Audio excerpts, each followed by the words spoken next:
Most people don't realize this, but the more you try to control how your day goes, the worse it usually goes.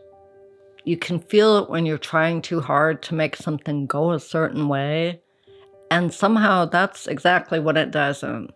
Like, you rehearse the conversation, you plan the outcome, you even predict their reaction, and then it goes completely different anyway. So here's what caught my attention.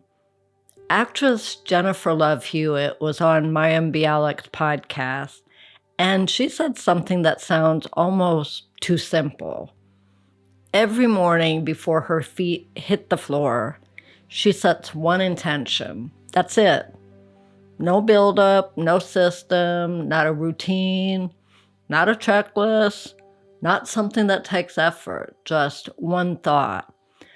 And sometimes it's something as simple as, show me how my life can get even better today. And then she lets it go. No forcing, no micromanaging, no trying to control how it shows up. And the part that really stuck is she said, trying to control the outcome is fear. And this is where it gets uncomfortable, because if that's true, a lot of what we call being responsible might actually be something else. Now, pause there. What she's pointing at is this. When you're trying to control how everything goes, it's usually because you don't trust what might happen if you don't. Most people would argue the opposite. We think control equals safety. Control equals responsibility. Control equals, I've got my life together. But what if control is just a reaction to not liking uncertainty? Think about the last time you really wanted something, like a job, or a text back, a certain opportunity. What did you do? You probably didn't just set an intention and chill. You analyzed it. You replayed it. You adjusted your behavior based on outcomes that hadn't even happened yet. You tried to engineer the result. And oddly, that's usually when things feel the most off, because now you're not responding to life. You're trying to outsmart it. Here's where Jennifer's approach flips the whole thing. She's not saying don't care. She's saying care enough to choose a direction, but not so much that you choke it. That's a very different energy, because an intention is not a demand. It's not, this has to happen today. It's, I'm open to this showing up in ways I might not expect. That's a completely different posture. One is tight. The other is curious. And curiosity is powerful. Because when you're curious, you notice things. When you're controlling, you filter things. Let me explain. If you wake up and your intention is, I need this exact outcome to happen today, your brain becomes like a bar bouncer. It starts rejecting anything that doesn't match the script. Opportunity shows up, but it doesn't look like how you imagine. Conversation starts, but it's not the one you planned. A moment shows up, but it doesn't look important enough, so you miss it. Not because it wasn't there, but because it didn't match your expectation. But if your intention is, show me how my life can get even better today, now your brain becomes a detective. You're looking for things, small shifts, unexpected moments, random conversations that actually matter. You're not trying to control the story, you're participating in it. And this is where something starts to shift. Because most people are trying to control outcomes without realizing they're also limiting possibilities. They're narrowing their life without meaning to. What's easy to miss is this. It's not that control stops things from happening. It's that it makes you overlook what's already happening. There's also something else happening here that no one really talks about. It can feel like you're doing something useful. Overthinking feels like effort. Planning every detail feels like progress. Trying to predict outcomes feels like intelligence. But a lot of that is just motion, not movement. Setting one intention, that almost feels too easy, too light, and too minimal. Like that can't be enough. But maybe that's the point. Because if the goal isn't to do more, what if it's to clear space so something different can actually show up?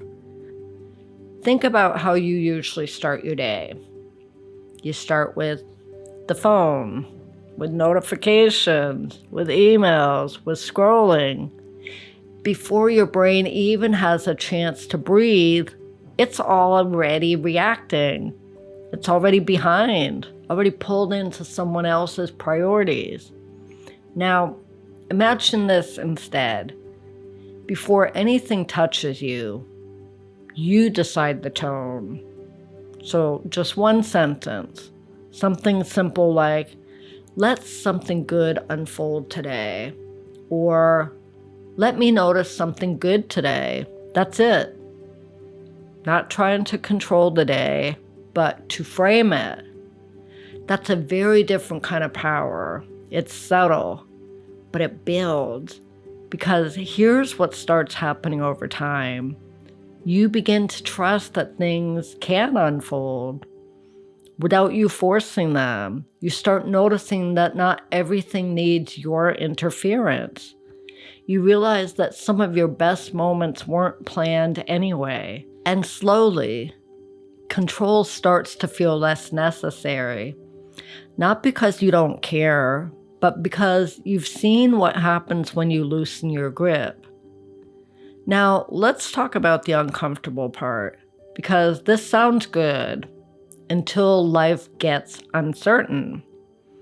When things feel unstable, what do? We grip tighter, we plan harder, we think more, we try to eliminate risk.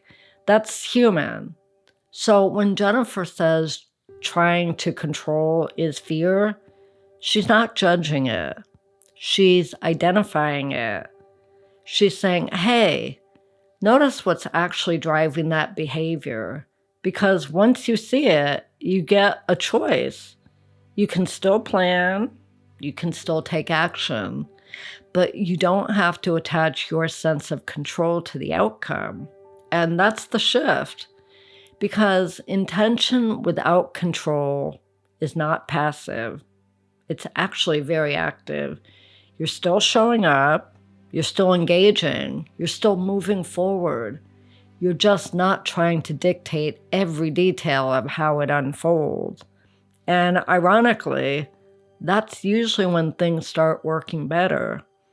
Not because of magic, but because you're no longer fighting reality, you're working with it. Nothing about your life has to change for this to start working, just how you show up to it. Here's a simple way to feel this for yourself. Tomorrow morning, before you get out of bed, don't grab your phone. Don't start planning your entire life. Just pause. Pick one thought. Not a perfect one. We're not going for that. Not a powerful, life-changing affirmation either. Just something that opens the door a little. Like, let something good unfold in a way I can recognize. Or, today, I'm someone who doesn't rush everything. And then go live your day. Don't monitor it. Don't force it. Don't keep checking if it's working. just stay open. Because the real test isn't whether something big happens. It's whether you feel different moving through your day, more aware, more present, less clenched. And if nothing noticeable happens, that's fine. This isn't about instant results. It's about changing your relationship with control. Because once that shifts, everything else starts to shift with it. You don't need 50 tools to change your life. You don't need a perfect routine. You don't need to optimize every hour. Sometimes you just need one clean thought at the right moment. That's it. And maybe that's why this works, because it's simple enough to actually do and light enough to actually stick. So tomorrow, before your feet hit the ground, just pick one and let the day meet you there, because the goal isn't to control your life. It's to experience it a little more fully. And that starts with something this small.